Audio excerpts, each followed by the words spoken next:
It is a lovely good morning to all the Camnet TV viewer. This is the Breakfast Show, a show that comes to your screen every morning from 07 hours to 09 hours, where we discuss a lot of important issues. And today specifically, we look at the business sector of what is happening around in our country.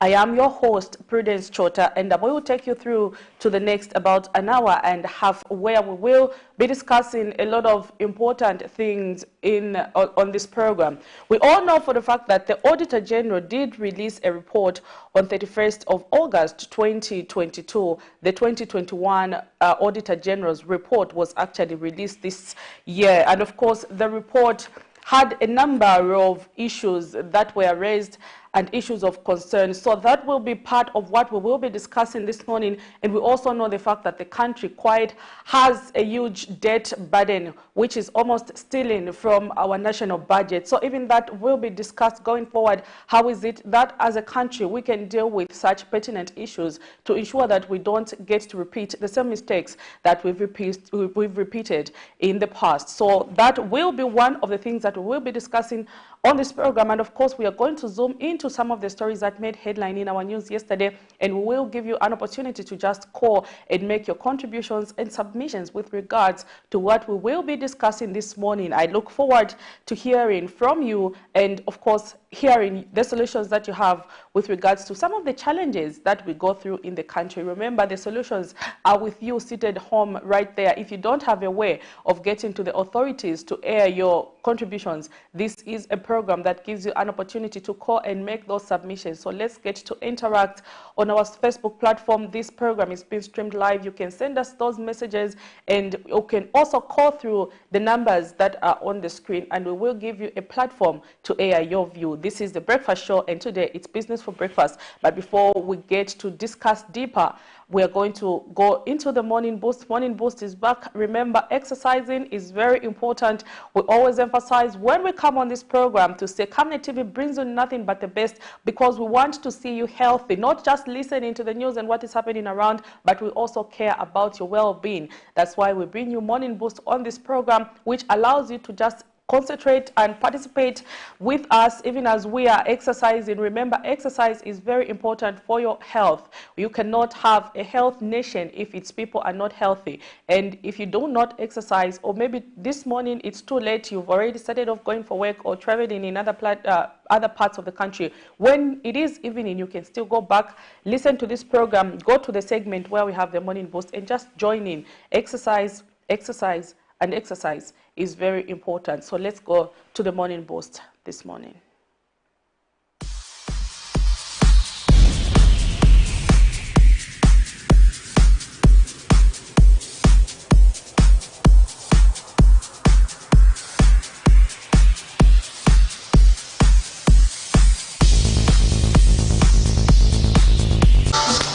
Ladies and gentlemen, again here with Cholwe, and we are gonna start with a stretch.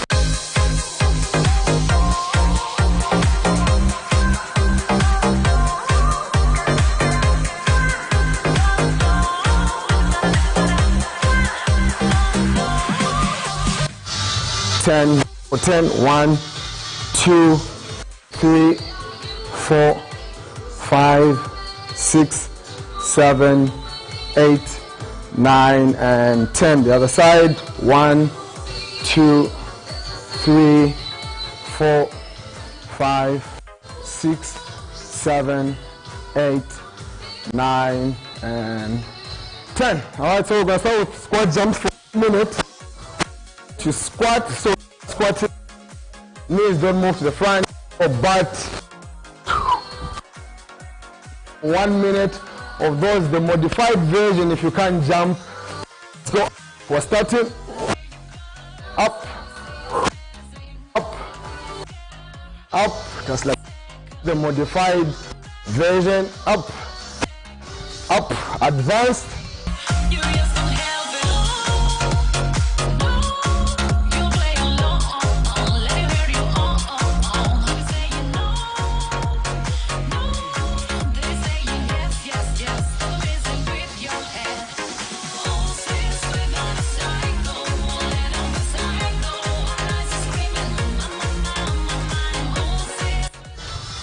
up, modified version, but out. You don't want to the front.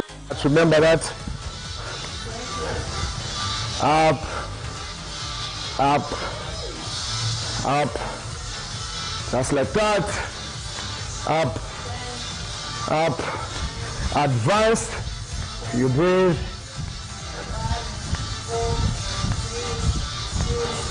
Good. You should feel the bend.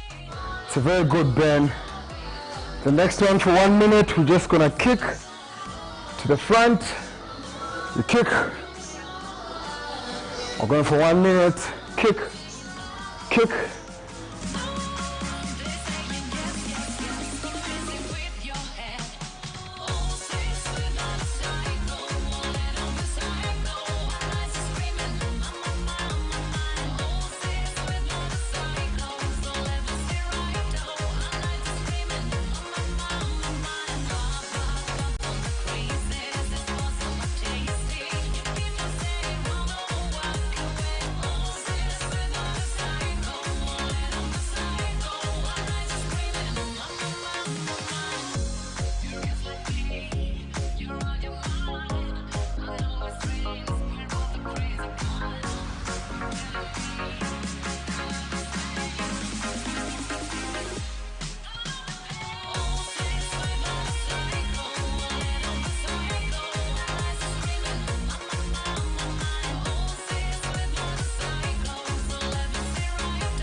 You can go 10 seconds of this.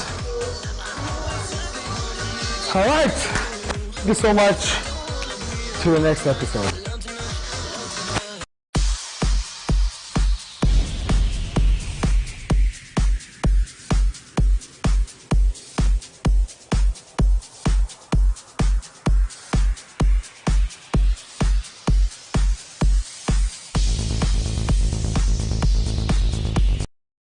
That was the morning boost. I hope we have exercised this morning. If not, you can still go through our Facebook page in the evenings just before you go to bed, exercise, take a bath, and go to sleep, and be guaranteed that you will have sweet dreams. I said this last time and my colleague was laughing to say some of the times we have bad dreams, we have nightmares where you're dreaming you're being chased, you can't even run because your body is too heavy. So let's learn to exercise so that even when we are being chased in a dream, you chase back because you have the energy to do that. But if our body is heavy, it becomes heavy even when we dream. So very important to ensure that we keep fit, let's exercise, and this is what Camnet TV does for you. We bring you this morning boost to ensure that you are fit. We care for you not just to feed your ears with news, but also care about your well-being. Speaking to that, we are also going to look at what is it that the doctors have for us this morning on the Doctor's Corner. This is a program that is up for grab for sponsorship. If you want to continue seeing the doctors on Camnet TV Breakfast Show,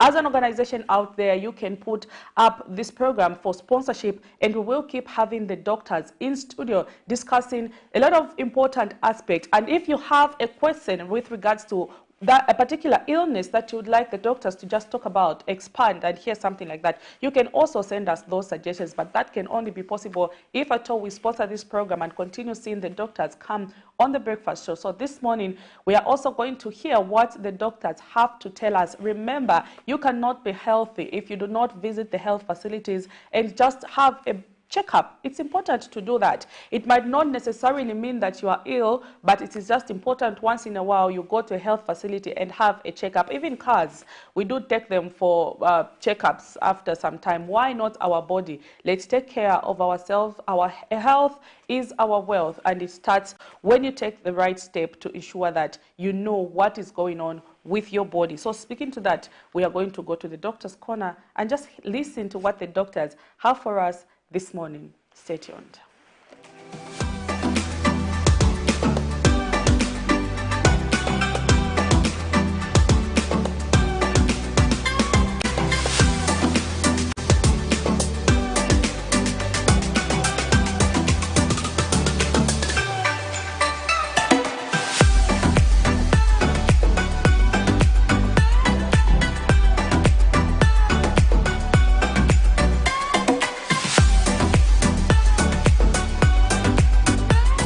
Good morning. My name is Songiwe Chuluba from the Medical Women Association of Zambia, and we continue our topic for this week. Remember, our topic is sickle cell disease, and today we'll be looking at the signs and symptoms of sickle cell disease as well as the triggers of the disease. So signs and symptoms of sickle cell disease can be divided into the acute symptoms. These are the symptoms that usually take the patient to the hospital, as well as the chronic conditions that are usually seen throughout the patient's life. Okay, so remember, we're talking about sickle cell disease, which is, like we said from our last episode, it is an inherited disease that affects the red blood cells. It affects the hemoglobin that is found in the red blood cells, leading to production of an abnormal hemoglobin molecule. And this abnormal hemoglobin molecule is the one that is going to lead to the condition that is called sickle cell disease. Okay, so like I said, the signs and symptoms of sickle cell can either be the acute ones that usually lead the patient to the hospital, as well as the chronic signs and symptoms. So we'll start with the chronic signs and symptoms, which are seen throughout the patient's life.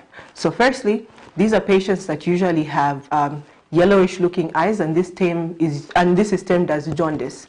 Okay? Apart from that, they also have chronic anemia, and symptoms of anemia that they're going to have include headache, fatigue, okay, as well as dizziness.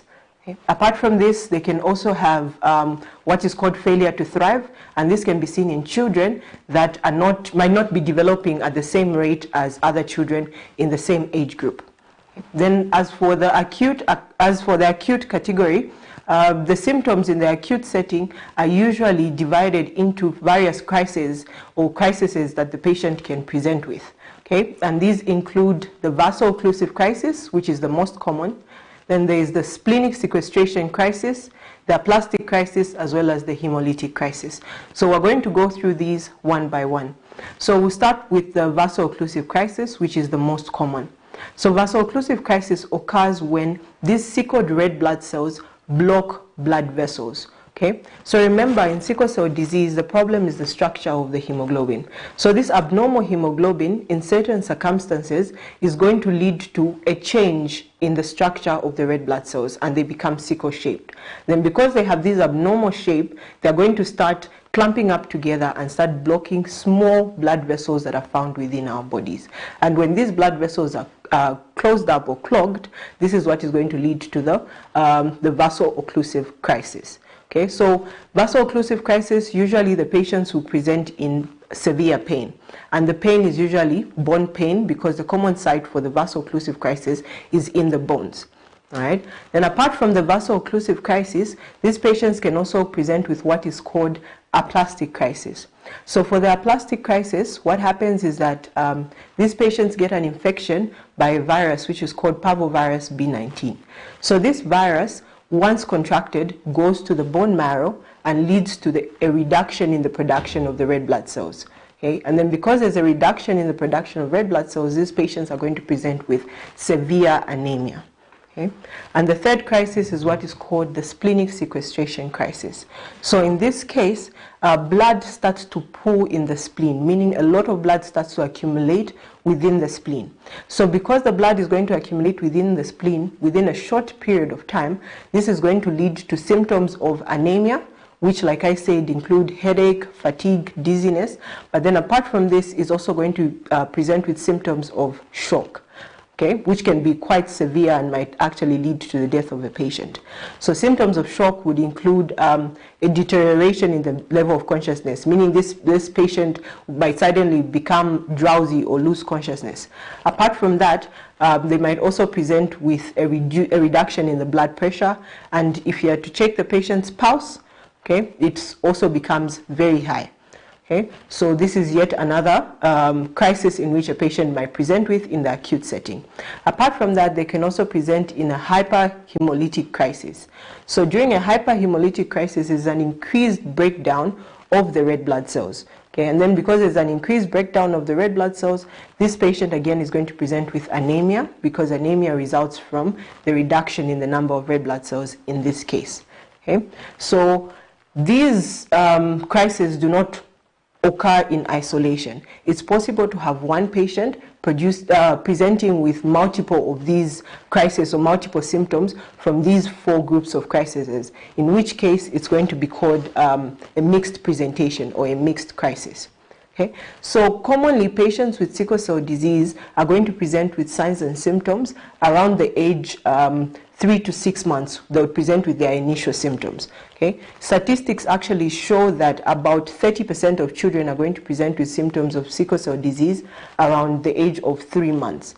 While by the age of 6 years, most of these, about 90% of the children with sickle cell disease would have already presented with symptoms.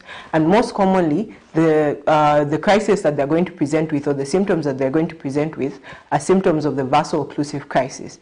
And there's a characteristic way in which they present, which is called the hand and foot syndrome. So this hand and foot syndrome is what is medically termed as dactylitis. This is where the patient will present with swelling of the fingers as well as the toes. Okay, this is because there's a vaso-occlusive crisis that's taking place in their fingers and in their toes. Okay, and when this happens, this is going to lead to swelling and severe pain in these regions of the body. Okay, so now we might also want to know the triggers. What are the things that would possibly lead a child to present with these signs and symptoms? So these triggers include things like dehydration. Okay, so there's dehydration, there's also acidosis, okay, as well as infections. So these infections could be any infections. It could be malaria, it could be a viral infection, it could be a bacterial infection. As long as there's an infection, it has a possibility of triggering these crises or the signs and symptoms of sickle cell disease. So we've come to the end of the segment of our program for today. Remember, this week we're discussing sickle cell disease, and we will continue with it tomorrow. My name is Songiwe Teresa Chilua, and I'm from the Medical Women's Association of Zambia.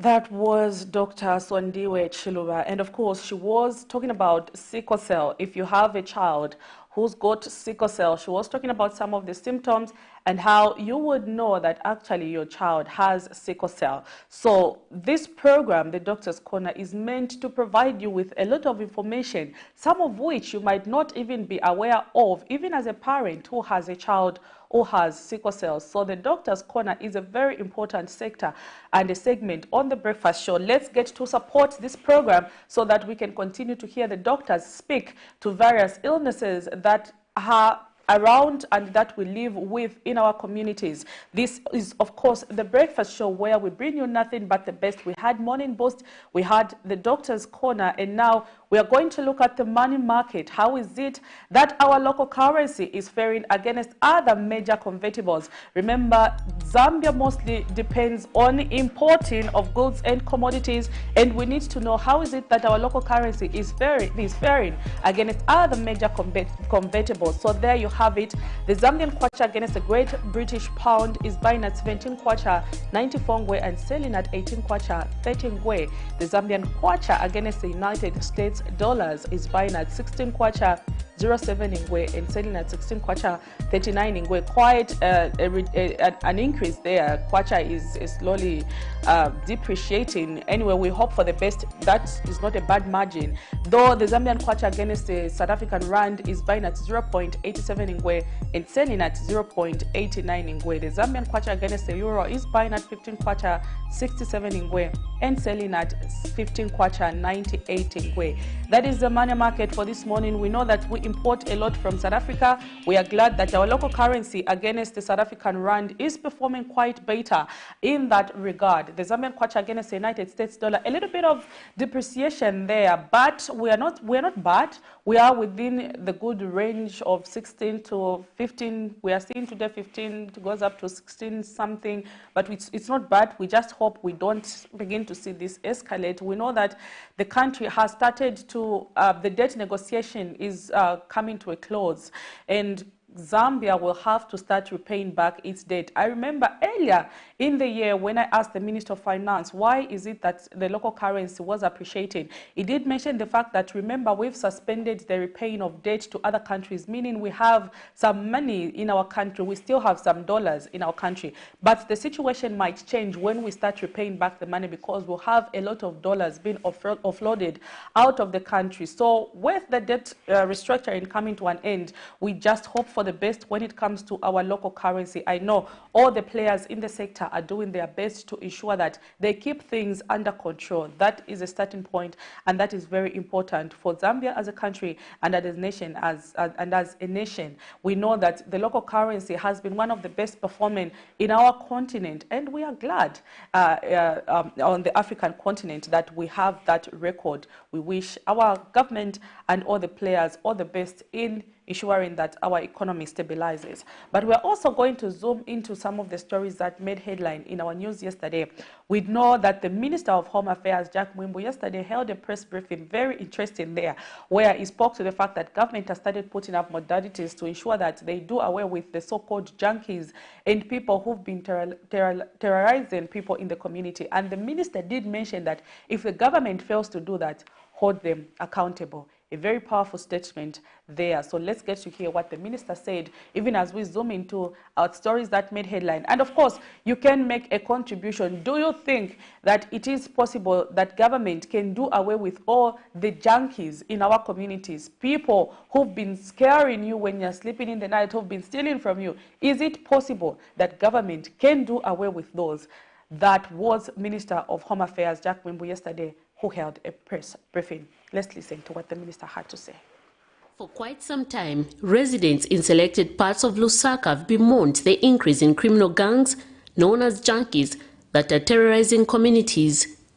Misisi, Kanyama, Chivolya, Mtendere and Chauma compounds have witnessed incidents where residents have been left to live in fear. Recent Camnet TV carried a story of a woman in Mtendere compound who was allegedly raped by junkies in the area as she was going to a trading place.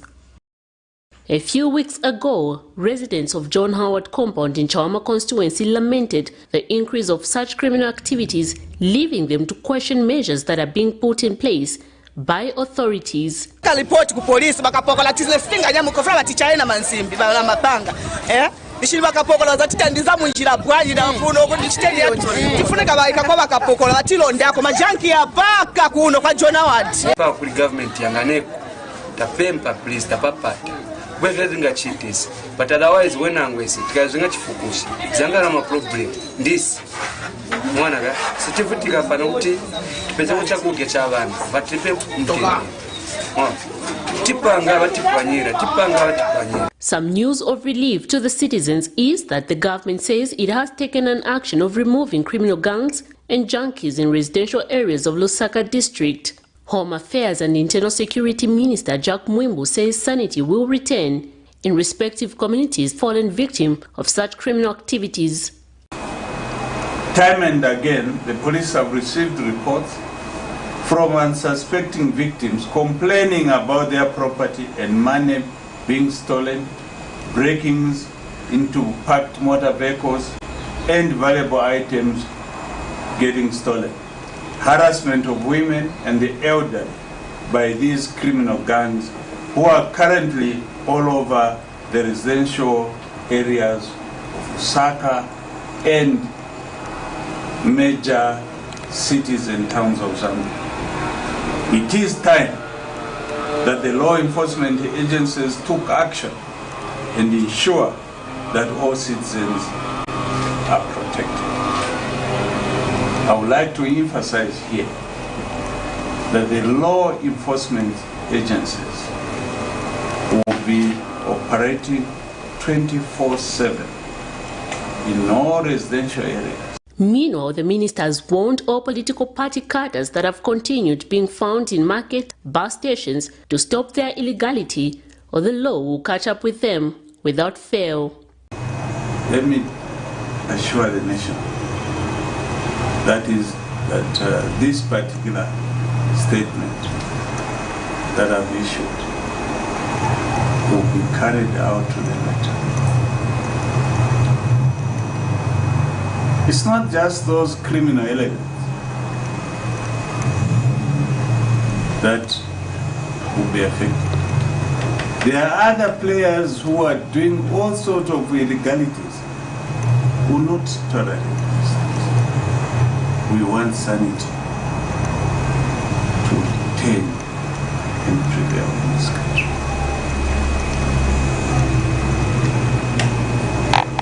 Hold me accountable on this issue. Hold me accountable. Miriam Kaimba, reporting for Camnet TV News. Minister of Home Affairs and Internal Security Jack Mwimbu giving an assurance to members of the public that it is working at ensuring that all gangs, criminal activities, junkies are removed from the streets and from our residents. He says police will be working 24/7 to ensure that sanity is restored. Do you think the attainment of this is possible in our country, or if not, what is it that the government needs to do to ensure that the people who have been removed from the streets do not end up going back on this street? Because you have to understand the root cause before you know what is happening up there. So maybe understanding the root cause to why we have a lot of junkies might actually be a solution to removing them from the street. But we wish our government the best. We know that the cause is, of course, something that is important to us because it offers us security, and we wish government all the best. We want this to be successful in its implementation. And of course, we want to ensure that those who are, of course, dealt with in this case, or who will be found in these predicaments, should also be given something to do out there so that they don't end up going back on the street. We know that a lot of these have said they continue being on the street, stealing from people because they have no other sources of income. Maybe providing an income will be a solution to this problem. I don't know, maybe that is just my suggestion. I've heard a lot of people sometimes have argued to say a human being is someone who's difficult to change. It only takes one's willingness to change and not enforcing or forcing someone to change. That is almost practically impossible, but we wish our government the best. But let's also get to hear what you have to say with regards to what the minister has said. This is a positive move, of course, and it has to be supported by all well-meaningful citizens because it is a noble cause that affects every one of us. So we need to get involved and participate.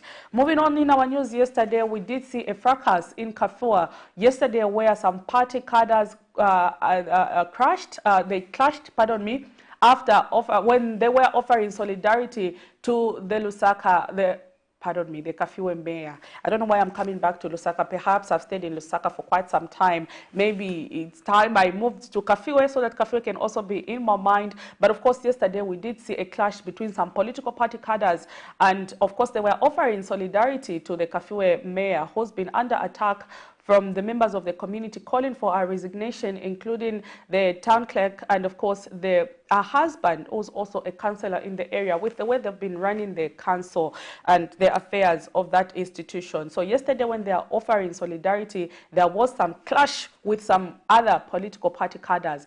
I thought cadreism in our country is a thing of the past, but it seems we are far from being that actually being a reality. So what are we talking about? Let's zoom into another story that made headline in our news, even as we get to interact with our guest this morning. Let's get to hear that.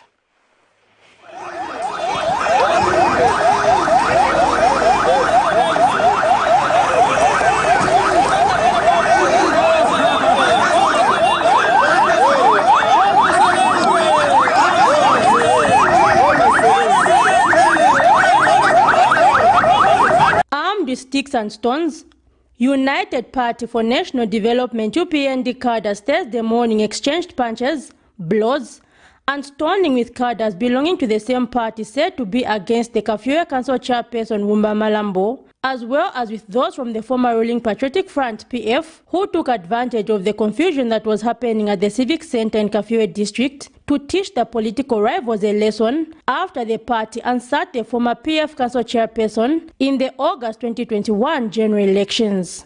Monday 31st October 2022, a group of the UPND protested against Ms. Malambo, as well as against her husband and Kafue Council Secretary Jonathan Mwanza, accusing them of illegally demarcating land and pocketing funds, as well as mismanaging affairs of the council.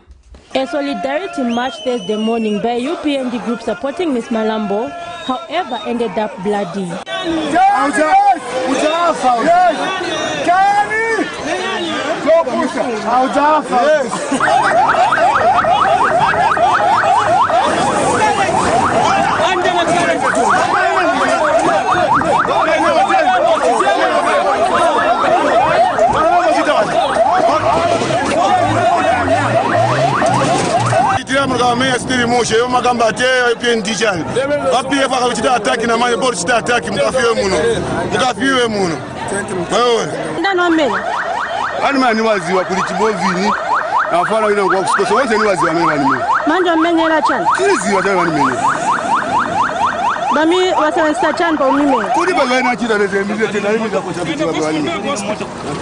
While condemning the violence, the Kafue Council chairperson says she will not be intimidated, nor will she resign, noting that not everyone is happy with her political ambitions, stating that the battle is for 2026, as she is known to be politically ambitious. Endani mubauze mumawati.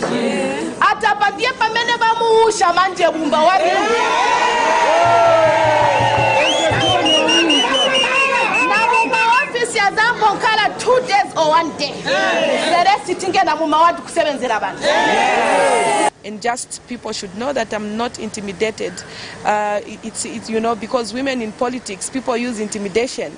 When they see it's a woman, they want to say you're a prostitute, they want to use it. But I'm not intimidated. And there's nothing that will make me, resign. That is my position that people gave me so that I can work for them. Those who marched in solidarity of the council chairperson have also spoken out. Muganiza chani. Imo mene mustangondo. Kulipekwa mene muenda. Akati mujo kwa mene muenda. Vintu vonza sivinga bwele percent sport. That's why kukumka bit by bit. So mwana mustandeo. Shemu. If no immediate measures to curtail political cadres is taken, observations in the district by this reporter is that the situation of political violence will only continue to escalate. Zipporah Mshala, Camnet News, Kafue District.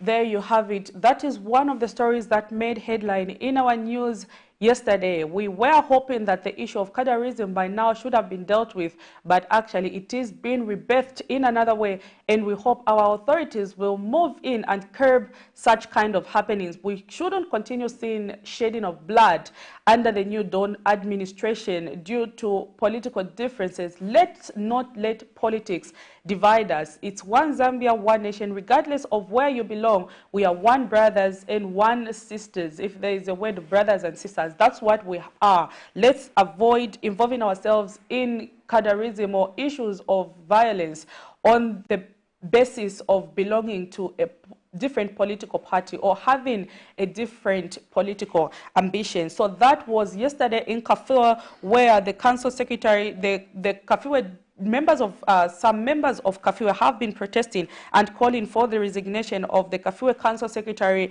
one of the councillors, and of course the council mayor Bumba Malambo, who they've accused of not running the affairs of the council well. So yesterday there was a solidarity march for these people, and others took it as an advantage to engage in political violence. Let's not allow politics to divide us. So from while you're watching us, we can also get to hear what you have to say with that particular clip which we've just played in our news. Why do you think such kind of behavior in our country has continued despite the emphasis that has been made by the head of state, President Hakainde Hichilema, on ending cadarism and violence in the country? We've continued to see that happen. So maybe let's get to hear what you have to say. Why do you think this has been the case, and why have such kind of activities continued in our country? So this is the Breakfast Show, and of course we were zooming into some of the stories that made headline in our news yesterday. Remember also our topic of discussion this morning. We are looking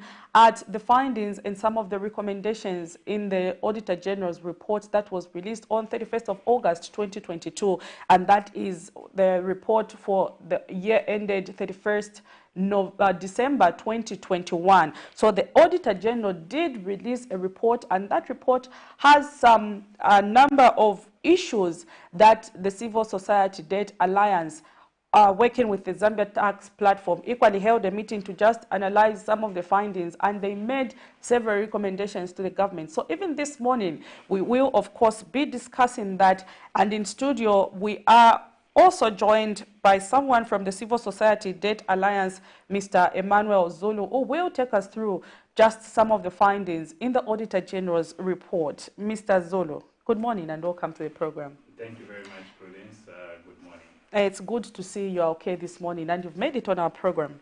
Thank you very much. It's also good to be here and also discuss these critical issues that are affecting the nation at large. Of course. The Civil Society Debt Alliance, maybe some viewer out there who's just watching you or hearing about you for the first time, maybe they would want to know, who are you as an institution and what is it that you do? Maybe let's begin from that before we get to dig deeper into the meat this morning. Well, thank you very much for that question. First of all, like you've rightly put it, civil society, we're a civil society organization that is comprising of many like-minded civil societies and also individuals as well as experts, that have got an agenda, of course, to ensure that we advocate, for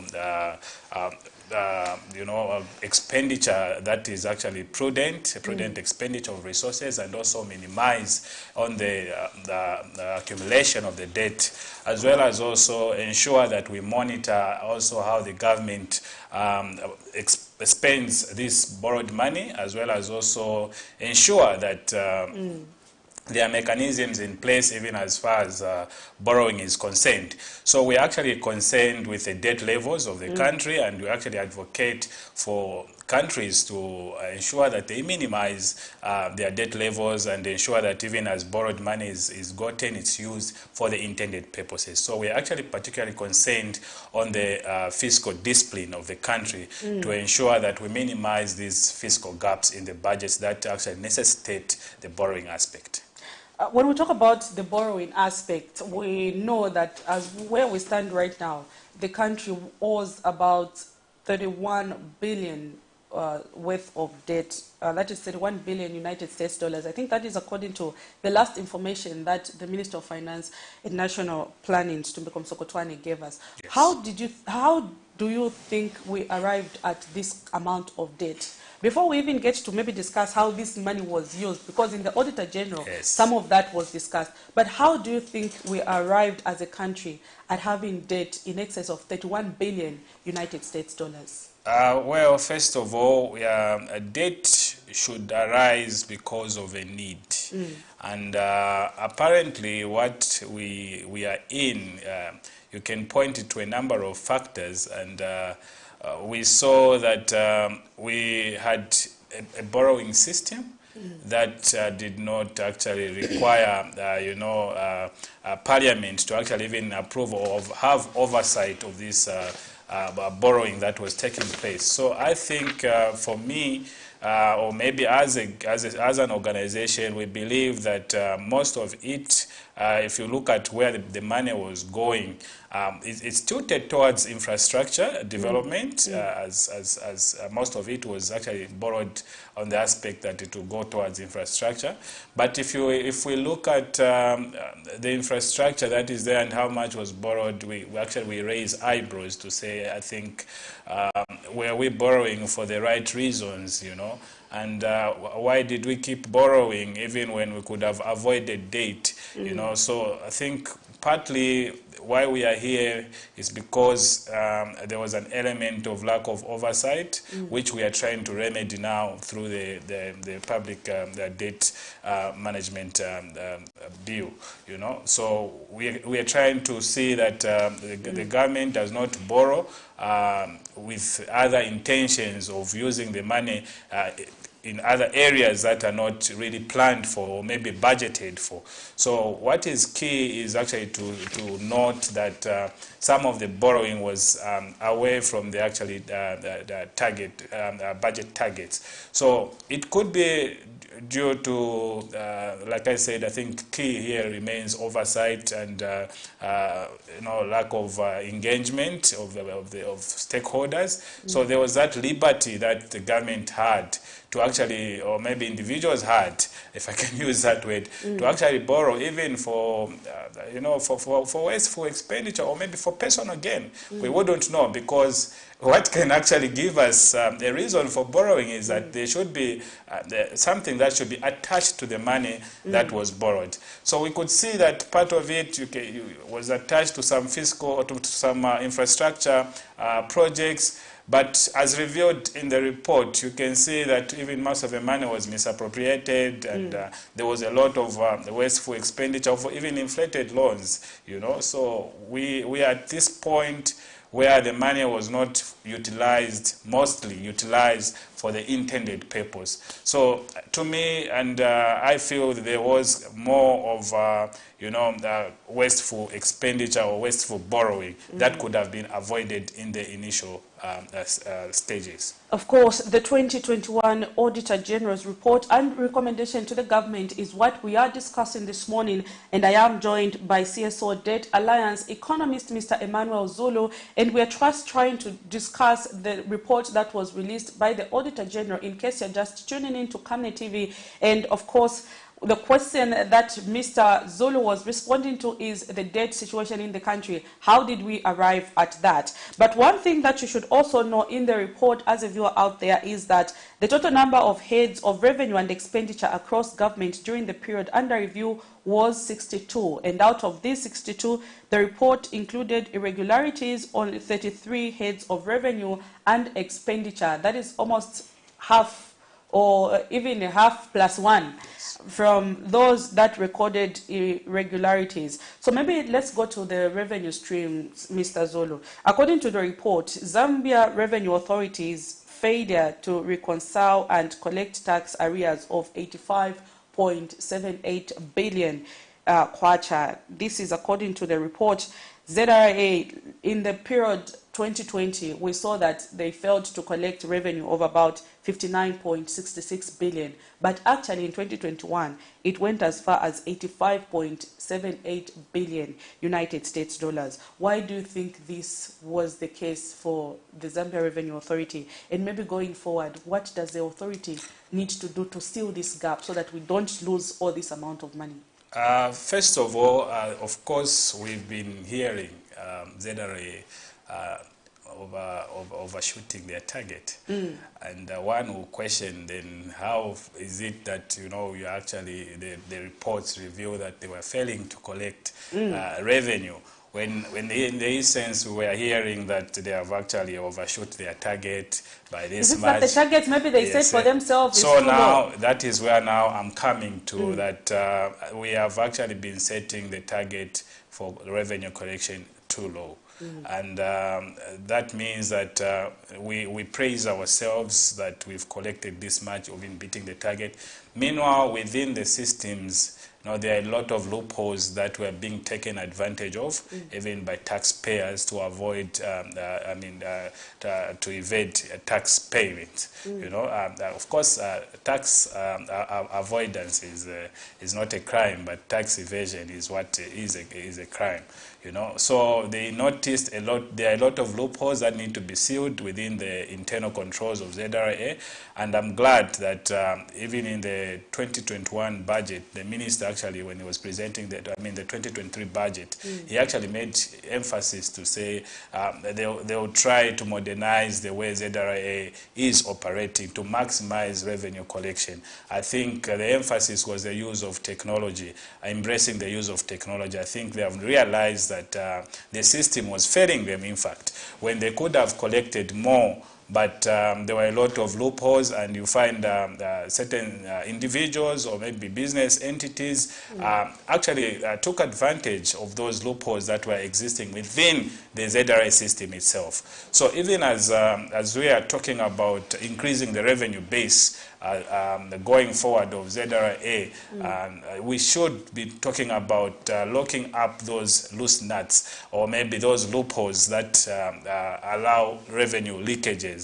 Because there are a lot of cases that we were finding. You find, you know, penalties were charged, but they were not collected, you know, and you know, in such some instances, it's even clear that, you know, ZRA won a case, but you don't know why they don't follow up to collect the revenue. So all those are some of the leakages that we noticed, and also look forward that they will be sealed going forward, and ensure that there is a system of monitoring and regular monitoring of how the revenue collection is actually performing, because we can't be waiting for the Auditor General to come and flag off some of these cases after they happen. You know, there should be a system that can detect these occurrences even as they are happening. You know, even over a period of time, you must have regular monitoring, and that is what we are recommending, you know, going forward. We cannot be waiting for the Auditor General to flag off and also to indicate to us that these are the revenue gaps that ZRA did not actually, these are the revenues that ZRA did not collect. Why are we particularly concerned? Because these revenue gaps are what actually come to feed into the debt burden, you know, because you have this gap. You don't have revenues to fund this particular budget, you end up borrowing. So as a debt alliance, we are actually very concerned on the low collection levels of revenue by ZRA, because they actually put burden on the country to actually end up borrowing. We could have avoided certain debts, but because we are not collecting revenue, we have internal systems that are failing us. So that is what is actually probably necessitating even the appetite to borrow. Maybe let me just come in a little bit. 85.78 billion kwacha. Revenue not collected by ZRA. This is quite a huge amount of money. And when we look at the institutions that ZRA was failing to collect this resource from, sometimes we realize that it's companies, mines and stuff like that. But when it comes to issues of maybe pay as you earn or from the local people, on that part they are managing. So can we say that maybe we are focusing on getting more revenue on the wrong side while the bigger picture is just being left open there? Well, it's very easy to collect revenue from formalized employees or maybe taxpayers like you and me who are maybe on a salary, and the system is easier because, of course, the system can easily detect. But with a business community, I think that is where the lacunas are, and that is where we actually noted that there was a lag. And that is where most of our, if you talk about the mines, that is where over 70% of our revenue comes from. So it is very important that the ZRA defines, measures that can actually ensure that the revenue collection is maximized, because we are actually talking about domestic revenue collection.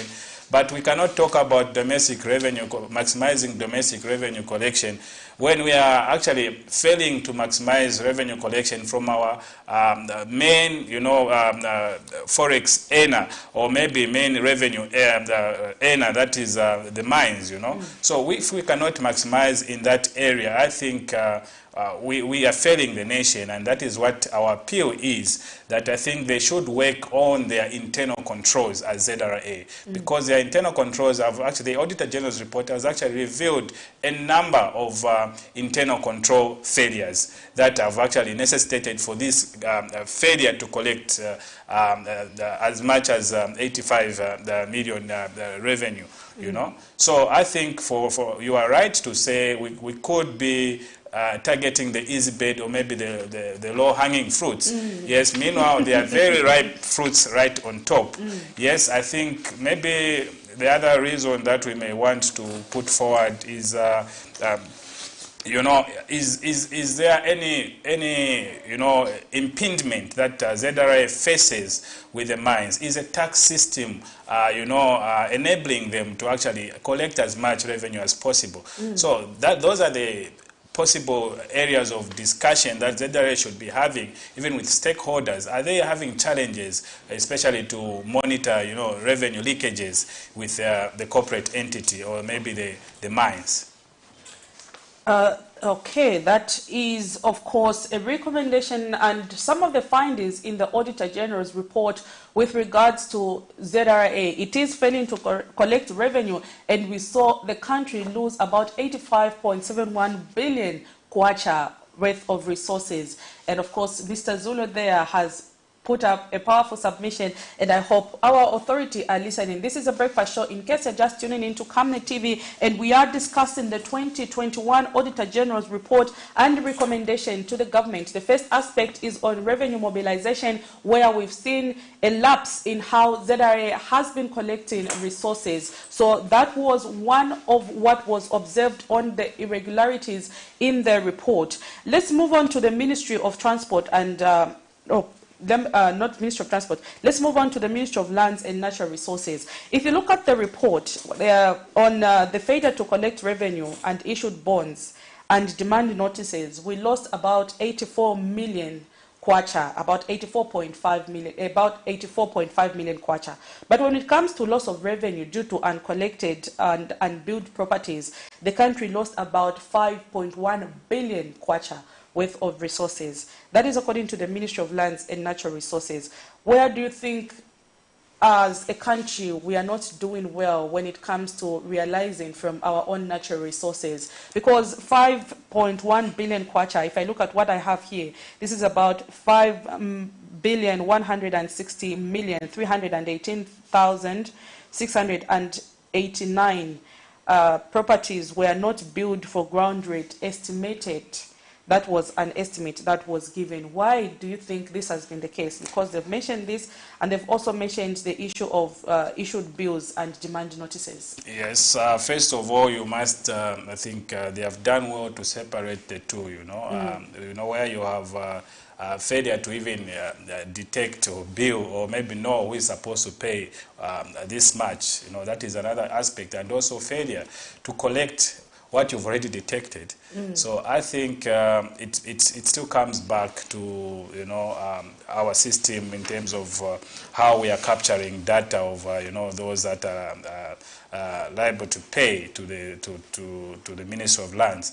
Of course, we have different agencies under the Ministry of Lands, and ZEMA is one of them. And I know the ZEMA should be collecting some revenue, especially for land that is pollution and everything. Maybe you can put it under environment. But yes, somehow do you think maybe the Ministry of Lands has a lot of departments under it, and that can be the problem? Because we know that the local authority sometimes issues titles, and of course they issue permits for people to be given land and stuff like that, and they also collect revenue. So do you think maybe we have so I think I was coming to that. Actually, when you talk of lands, of course you're talking about property rates and all that, and the likes. But I think we have a bit of a gap that needs to be filled between ZEMA, the functions of ZEMA and the Ministry of Lands, because sometimes if you want to set up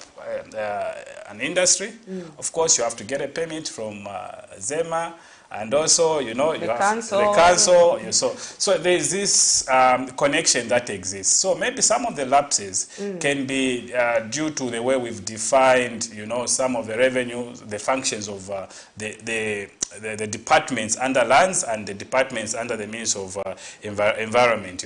That is where ZEMA sits. So I think for me, the detection is also key, meaning that we need to have a robust system that can actually detect the possible rates that are supposed to be paid and who's supposed to pay.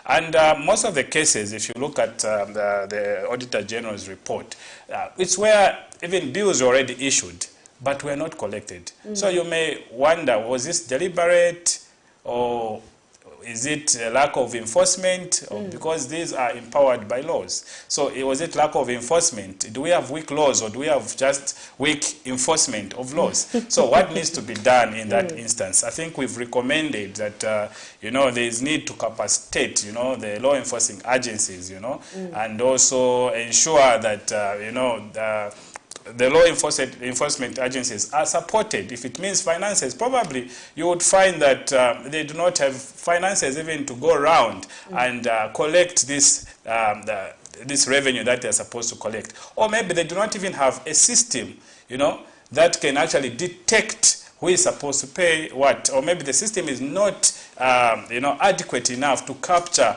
all the supposed pairs of land rates, because those are two areas, detection and also collection. So where you've issued, then definitely how much you are expecting to collect, because what that means is that you keep on widening this fiscal gap because you are not collecting the land rates, or maybe other fees that you are supposed to collect. So I think that is also a recommendation that we made on the law enforcement agencies to partner even with these institutions, if at all they actually, each institution or each department has got they are created under a legal provision, a legal framework, and it's got recommendation where a land rate is not paid. What's the way forward? What should be done? So all those need to be followed to the latter. And I think that is where we are having a challenge, especially for big pairs, in terms of if you talk about maybe the mines and the likes. Is there a challenge that we are facing as a country to collect this revenue? Because we keep on pushing the burden to the citizens, because at the end of the day, this money that we borrow, it's the citizens who end up paying the debt, because the government will now try to find other means of raising this revenue to fill in this gap. Yet the gap will have been filled in by maximizing on the revenue collection. Of course, that is Mr. Emmanuel Zulu from the CSO Debt Alliance. And of course, we are discussing the Auditor General's report for 2021, which was released this year on 31st of August, which recorded a number of irregularities that were mentioned, and this is what we are discussing. So if you want to make that submission or contribution, you can call the numbers that are on the screen, or you can send us messages on our Facebook platform or where you are watching us from, and let's get to interact and hear what you have to say with regards to that. So we've talked about revenue streams on ZRA's part on failure to collect resources amounting to about 85.71 billion kwacha. And of course, we did see also where Mr. Zulu is just from explaining in the Ministry of Lands and Natural Resources, where we lost about 5 billion kwacha. This is a lot of money that we are losing as a country. Indeed. I'm even wondering why we go out and borrow. Yes, if at all we are losing this amount of money in our own economy. Because if you look it raises a lot of red flags. Yes, if you look at, like you did mention in the preamble, the stock of debt that we have, you know, we are actually even crowding out on the local market, you know, the private sector, because now the government ended up borrowing on the local market. You know what that means is that now you are competing with the individuals or business entities that are trying to borrow from the bank. But, you know, the government is preferred because, and the bank will lend. Yes, the bank will lend the government. Meanwhile, the government would have actually simply raised this money by maximizing on the revenue collection or sealing the revenue leakages. You know? Ministry of Home Affairs, there were issues with the Department of Immigration. Revenue amounting and totaling to 3,097,561 and 19,708 United States dollars were misappropriated at immigration headquarters and in Challenge border post, respectively. Why do we have issues with? Why do you think maybe we are having issues with immigration and the border post? Because losing the 3 million from the Ministry of Home Affairs is quite a questionable aspect. Yeah, because, you know, you're looking at sensitive departments, you know, and then if monies can be misappropriated, and I think of one particular case that I saw was a revenue that was, you know, an individual actually. I think about over 3 million. Yes, know? Yes, I saw that one as well. You know, an individual can, you know, can get that much. That amount of money. You know, yes, so someone it was not recorded. They don't know where that money is. So where do you think maybe in this department we are having a problem? So as a like it's a system, like I said. I think we need to use more of modern technology of payment. I think we have moved now. I think we are trying to move to a cashless society, and that is what can enable the systems of revenue collection to be strengthened.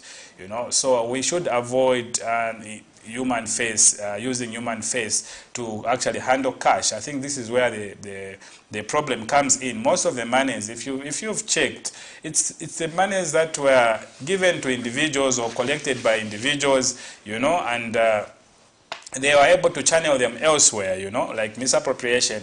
So it means even at a border post, people are still paying cash. You know, it's very easy to put cash in the pocket. But if you have a strong system that actually enables, you know, these the payers themselves, or the people that are supposed to pay via a system, and it's immediately detected that this payment has come through. So, but what we note is that sometimes there is deliberate system failure, you know. A few people can connive and just bring the system down and start collecting money using cash. So those are some of the areas that have been detected, and they need to be sealed. We cannot have this issue of revenue leakages, especially under the Ministry of Home Affairs, and you know, especially internal security. You know, that raises red flags. Then to say, are we actually safe? It means maybe even people at the border post, even people are not even paying what's supposed to be paid to the government. You know, probably they were just conniving with a few individuals. That's the more reason we are emphasizing on strengthening the internal systems. You know, which can actually reduce on these revenue leakages. We need to move into the modern way of doing things, embrace technology. You cannot have the old system which has continued to fail us over and over.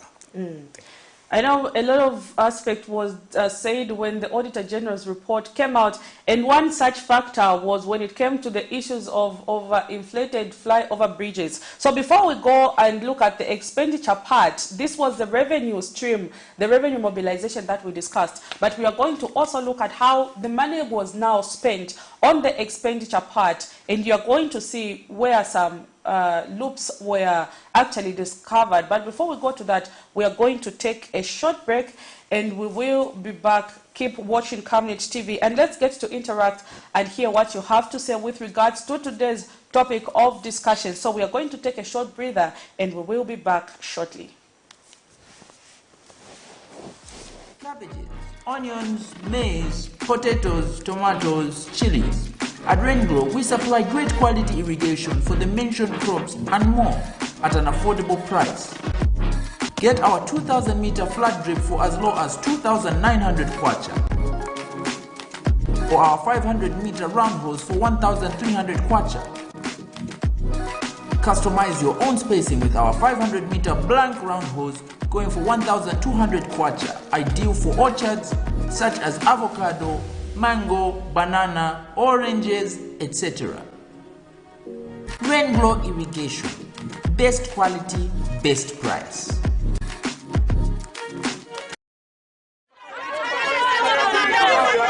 For immediate coverage of any breaking or latest news in Zambia and around the world on Camnet Television, call the numbers on your screen.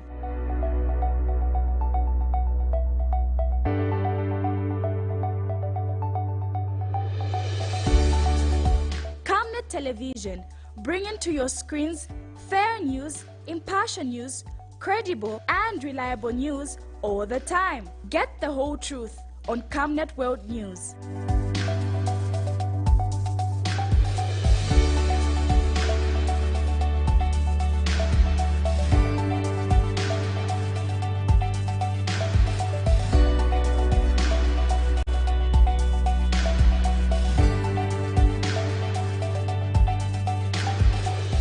Camnet Television, not just another channel.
the breakfast show, Business for Breakfast on Friday, and we are discussing the 2021 Auditor General's report and some of the recommendations that are being made to the government. In studio, I am joined by CSO Debt Alliance member, who is also an economist, Mr. Emmanuel Zulu, and we are looking at this particular topic. Before we went on the break, of course, we did look at the revenue mobilization streams and a lot of irregularities that were mentioned in that. And of course, now we are going to look at the expenditure part. We know that we owe a debt of about 31 billion United States dollars to several institutions, including our own local market, where we went and borrowed as a government, and where that money was spent is what we are discussing. We've seen that we had issues when it came to raising revenue, but let's look at how those resources were spent. So, Mr. Zulu, just going to the Ministry of Infrastructure and Urban Development, we saw a purchase of an office block which occurred interest claims of about 25 million United States dollars. The ministry delayed paying Zamworth Construction Limited a balance of 907,000 US dollars. And out of the purchase of this price, that's why we saw this interest being occurred of about 25 million United States dollars. This is quite a huge amount of money. So the question is, where do you think we went wrong, considering that we borrowed and we had resources, but we were failing to pay even the people we contracted in the stipulated time? A very interesting question, I should say, and I'm very much interested on that particular case because it was actually arising from a project that we actually had with the decongestion project, you know, the Lusaka decongestion project. But in there, you get to note that there was a shift in within the contract. You've already given a contract, and it was financed partly by government and partly by a bank, a foreign bank, I won't mention. Yes. Yeah, of course. Yes, but it was financed partly by government and partly by a foreign bank. So meaning that it was a loan financed project. So in that process, you realize that from the Auditor General's report, you realize that there was what is termed as change of scope of works, and you find that the initial project was just for the decongestion. Then there was that additional contract that was awarded, to construct that building block, and in that regard, we had to incur extra cost. Extra cost of about 25 million US dollars. Yes, this is so quite a meaning huge that amount of money. You've actually increased the loan amount that you actually initially borrowed. So in that, for that construction to take place, initially there was supposed to be bidding, but because that is another project on its own, but we realized that there was no competitive bidding. It was just given to the same contractor to actually add on the decongestion project and construct that office block. So we realized that there was lack of transparency, in the way the contract was awarded and even the amount at which it was charged. And to actually have the fact that we are now accruing interest because of those extra works, more interest has actually been accrued. So we wonder how this was actually not detected even by the ZPPA, because I think these are projects that are supposed to be submitted to the ZPPA for them to actually ensure that there's a clearance in terms of the bidding process, because there are a lot of contractors that would have wanted to actually participate in the construction of that building block. But you'll find that it was embedded in an already existing project and you actually increase the loan amount, and now you end up even failing to pay and default on the interest payment. Wow. So those are some of the irregularities that are very much coming out in the report, Auditor General's report, which we felt actually increased on the debt burden of the country, because that is a loan, and now you are actually, because of the irregularities that are involved in the way you even awarded the contract to construct that office block just increased the volume of the debt that you actually have as a country. So we are actually concerned because if that was subjected to competitive bidding, we wonder if we would have it would have costed that much. Wow. Infrastructure upgrade at the Kenneth Kaunda and Simon Mwansaka Pwepwe Airport was also an issue, as at 30th March 2022, the contractor for the Ndola Airport was owed about 114,128,107 kwacha, which had been outstanding for more than 22 months, and this subsequently saw an interest of about 7,495,605 kwacha being accrued due to lack of payment. And then also on the Lusaka Airport, the one that we have, we owed a total of $29,150 United States dollars, and this accrued an interest of $1,538.891 kwacha. And then we know that these resources also were mentioned that they were available for this construction, the upgrade of these two infrastructure, because we did get a loan for this. But what we are seeing is that resources were not paid on time, and this kept attracting interest. And as up to this year, 31st March, yes, we still owe them. And if you look at what the Auditor General here is saying, he says the continued delay payments will result in further wasteful expenditure. What do you think might have gone wrong with this particular project as well? Well, these are usually loan-financed projects, and these were loan-financed projects, meaning that you get a loan and you get a contractor on site. Yes, but like we said, a lot needs to be done when planning. I think when you project to get a loan, it should be sufficient enough to complete the project and pay the contractor in full.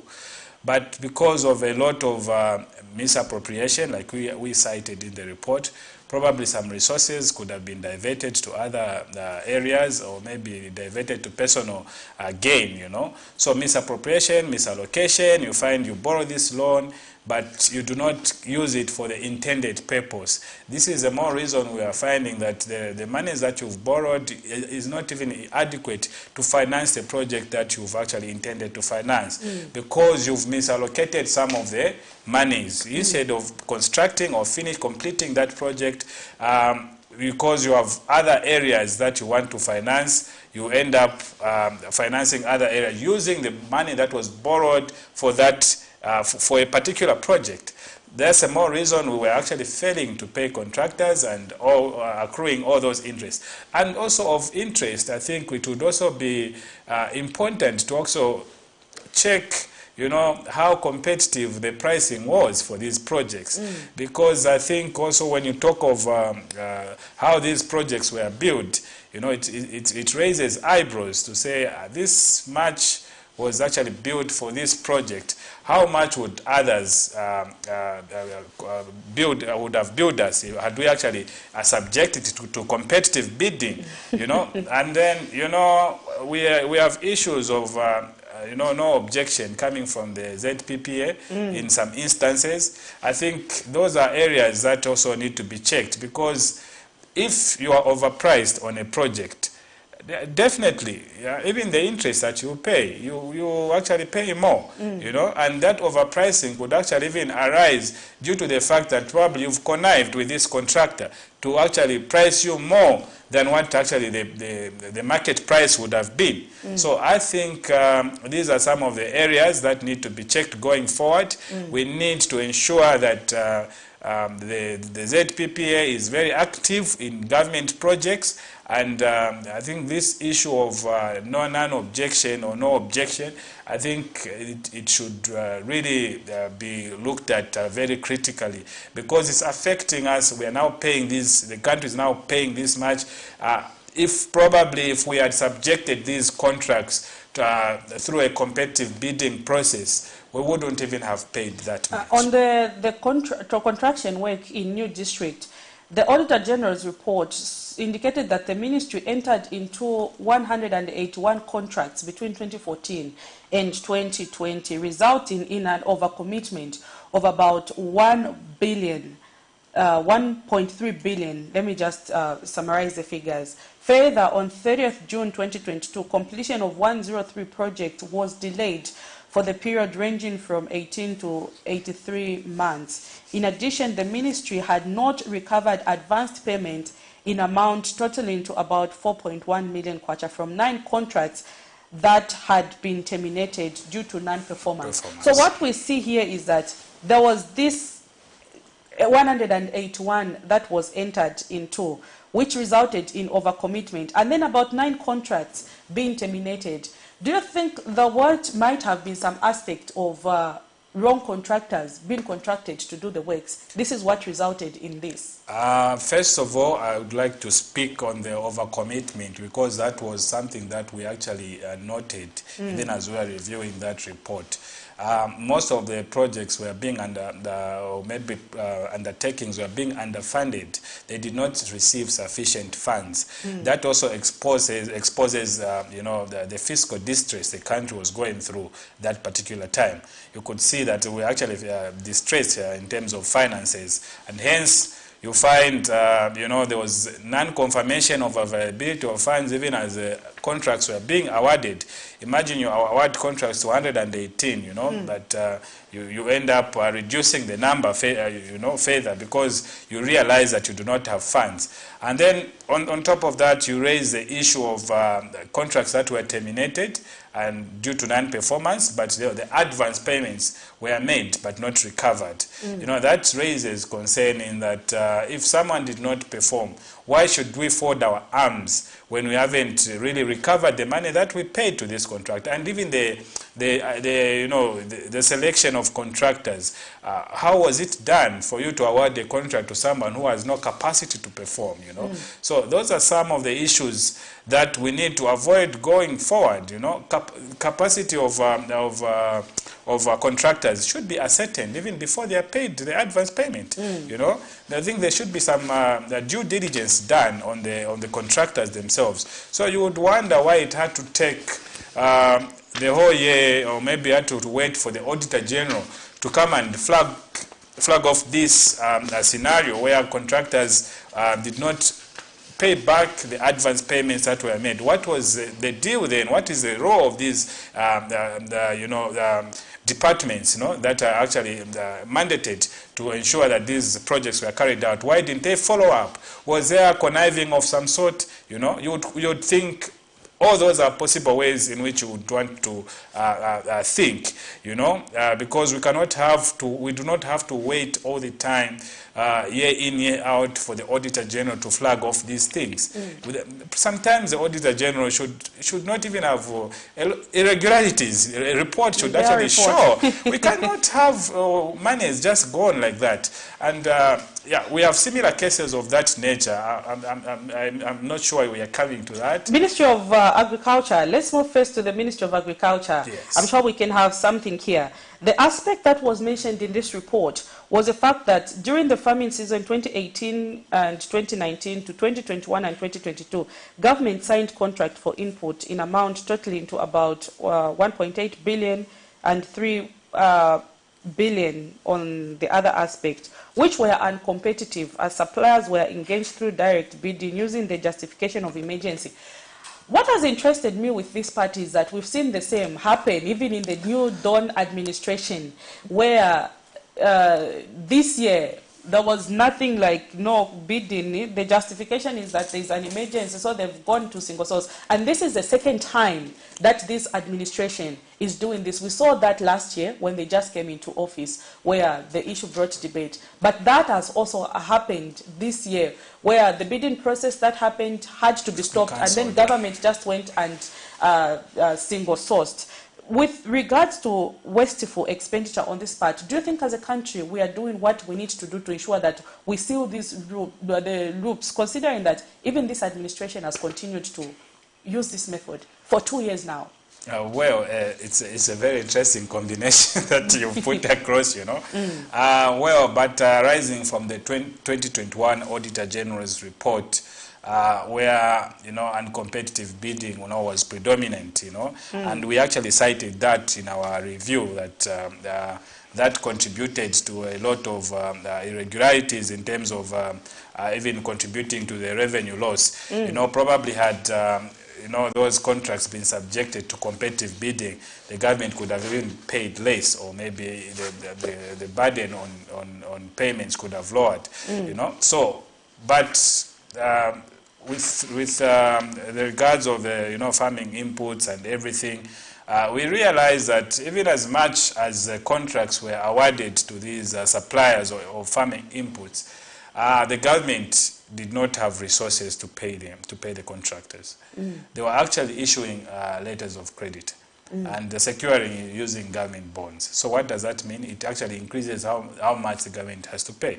So we realized that there were a number of cases where the government was issuing letters of credit, and then on contracts that on contracts, yes, and then issuing and then translating them into government bonds. So now you have to pay interest on the monies that you owed, So they were just basically translating them into loans, which actually increases the debt burden that the government has. So you would wonder what criteria was used for you to procure goods when you have not actually checked your resource basket. I think that was also an irregularity, because you cannot be procuring things without checking the availability of funds, as the Auditor General has been citing in the report to say it's an irregularity to undertake a project without confirmation of availability of funds. Because now that is going to actually make the government pay more through the interest that is accruing on the bond that you will have issued. A transaction that would have initially been paid off using the normal system. So I'm bringing it to the fact that you are saying this has actually occurred this year. Well, I'm not sure to say yes or no, because well, that is now, I think, for the authorities to confirm that indeed it is an irregularity. Yes, but in 2021, it's been mentioned in the Auditor General, because remember that the UPND administration came in office in 2021, and when they just came into office, the first thing they did is they went and contracted someone to deliver fertilizer, which was single sourced, and a lot of people have been talking about it. And of course, it has been cited in this Auditor General's report of about $3 billion was involved in this. I think that is the more reason. If you look at our recommendation in our statement, we did mention that we need support and to the law enforcing agents and even the ZPPA. We need to see it very proactive and guiding government where it's supposed to guide, and of course we need to have a statement regarding that, because it cannot be in public domain that there was this single sourcing. There's this single sourcing that has taken place this year, and we are not hearing a strong voice from ZPPA. If at all that is that is an irregularity as cited in the previous reports as an irregularity. So if it is, then we should expect that we must see a more vigorous ZPPA coming out and also stopping such occurrences going forward. So I wouldn't come out strong on that one, because it's still active, and I know there are relevant institutions that have the mandate to actually give us what is actually prevailing. If it's against the law and everything, I think they need to investigate and give the public the position that is befitting that undertaking. Let's move to the Ministry of Finance as we come close to the concluding of this program. Ministry of Finance on loan and investment. Loan facility agreement at Konkola Copper Mine. I don't know if you saw that one. They failed to collect about 23,333,333 kwacha and a loan principal of 1 billion kwacha. So as of the 6th May 2021, the government agreed to lend Konkola Copper Mine a total of about $45 million, of which the government remitted $1 billion. But as of 31st December, despite interest amount of about 23 million and principal of about 1 billion being due relating to the loan, the amount had not been collected from KCM. And on the implication here, government might not recover the loan that was given to Konkola Copper Mine. And this loan is amounting to about 1 billion kwacha. Well, we saw that, and it's a very interesting case, of course,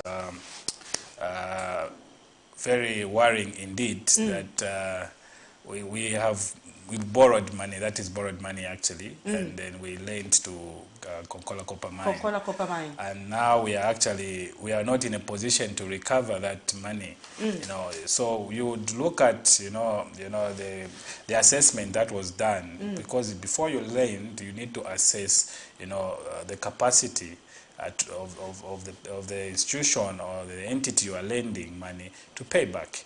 So I think the due diligence was not done.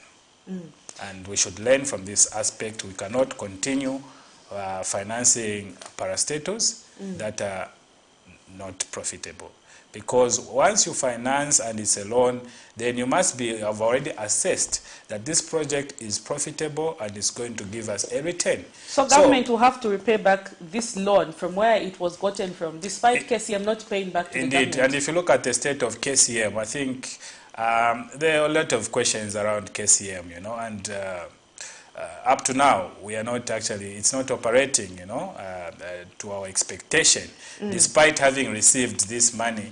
And there are a lot of legal issues now surrounding it. So I don't think we would question the intentions of actually having financed such a project when there were all these issues that were not yet settled. So where did the money go? Why did we have a report on the failure, on why they are failing to pay this loan, And this also is an example to a lot of parastatals that are actually relying on government funding, So we cannot continue with this culture of just giving funds to parastatals that are not in capacity to generate. Maybe it's a time that we'll restructure these parastatals and bring in maybe an aspect of a private sector partnership, so that we are able to have profitable parastatals. But when you talk about we get some of this, we've seen a similar case where Head 37, cancellation of a concession agreement with Mpulungu Harbour Management Limited. The matter that was referred to arbitration, and on 30th April 2020, the High Court ruled that the government pays Mpulungu Harbour Management Limited 38 million kwacha, about 38.7 million kwacha, as principal and 6% interest per annum, and that of 31st December 2010 up to the date of the final award. And where we are now, the cancellation of this concession resulted in a loss of public funds of about 59.7 million US dollars. These are dollars we are talking about here. And as at 31st July 2022, government paid 51 million kwacha, and there is a balance of 36,112,850 US dollars, which is about 820 million kwacha. About 820.8 million kwacha. Wow, quite a lot. And yes, this is quite a huge amount of money. So when sometimes you talk about maybe government recapitalizing some of these, don't you think it's also going to result in waste for expenditure, like we've seen on the issue of Mpulungu Harbour Management Limited? Well, I think the reasons that led to the cancellation, I think, need to be forwarded for us to actually understand the depth of that case. Because if the government cancelled that contract, on what terms, on what grounds did it cancel it? Was it, I'll tell you one thing, Prudence. There's a thin line, between economics and politics. Political decisions sometimes override economic decisions. So if you look at that, you look at the loss, you find probably another contractor was actually on standby, to take over. So I'm very much alive to that fact that sometimes decisions are made on political grounds, and you end up burdening the country to pay the penalties that are supposed to be paid to the cancellation of that contract. So I would have really appreciated to get the grounds under which this contract was cancelled, and what is the status now that we cancelled this contract? Are we generating more revenue than we are paying in terms of the dues to the one that we owe? So are we getting more? Did we get more? So we need to do a cost benefit analysis. What's the cost of cancelling this contract? Are we going to gain more by cancelling this contract? So when you look at some of these issues, you realize that you even question to say, but what were they thinking? Because you are now paying more than actually you are because if it had to go to arbitration and this rule was made, definitely it might have been the fact that maybe the other party was on the wrong side. On the wrong side, definitely. So you would wonder what induced such decisions. Of course, this is the Breakfast Show, and we are discussing the 2021 Auditor General's report. The Auditor General did this year on 31st August 2022 release the Auditor General's report of 2021, which showed a number of irregularities in certain government institutions, and this is what we have been discussing. We've looked at the revenue streams where we lost about 85.75 billion kwacha, not collected revenue by the Zambia Revenue Authority. We also looked at other institutions like the Ministry of Lands that equally had issues when it came to raising resources. Huge sums of monies were lost in that sector. And we are looking at expenditure part where we've looked at a Ministry of Finance, Ministry of Agriculture, and the Ministry of Infrastructure. A lot of ministries were also mentioned and cited in this, but we will not go deeper into some of them because we are running out of time. Now, just coming to the recommendation, what recommendation, as we come to the end of the program, will you make to the government going forward so that come 2023, when the 2022 Auditor General's report is presented, we don't continue seeing such irregularities? Well, we actually did make some recommendations, and among them was the fact that there must be action taken against the perpetrators of these occurrences. We need to see punitive measures taken so that we deter even the future occurrences of misappropriation and misallocation, wasteful expenditure. So I think we actually appeal that the law enforcement agencies move in, take interest, and bring the culprits to book, because that will act as a deterrent measure to deter other would-be offenders, or maybe people that may want to go that direction of wasting expenditures.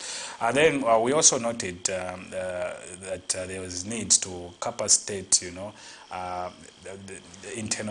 internal control officers probably, and also the law enforcing agencies, because we noted that some of the happenings would have been avoided, but we question why they actually had to wait for the Auditor General to come and flag them off.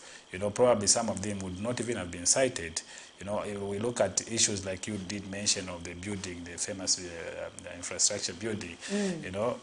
If indeed we had internal controls, I think that would have not gone that direction, where we are now incurring more.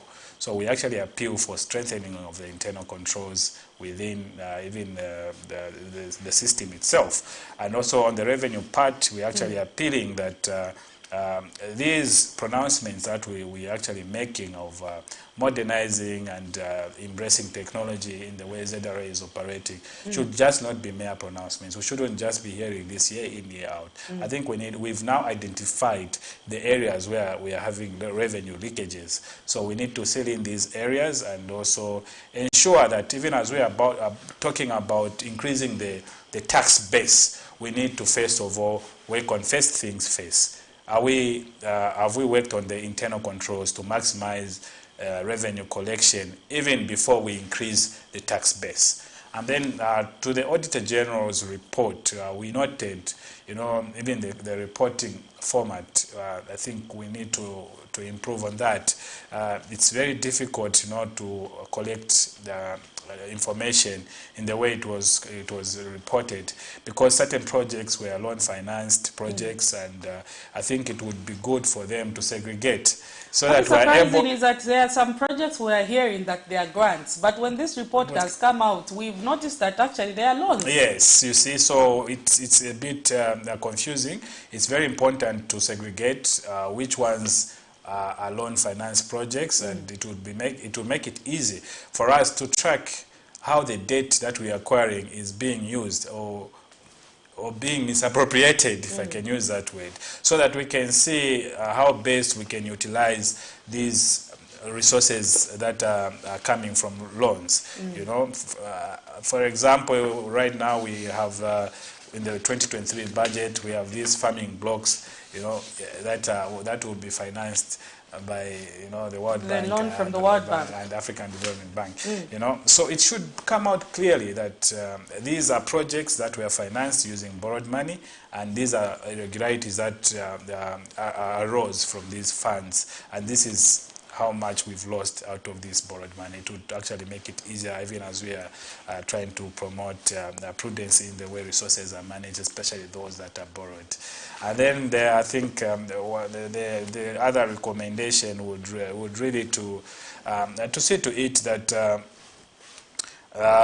the law enforcing agencies, you know, they shouldn't wait until a case is flagged off by the Auditor General.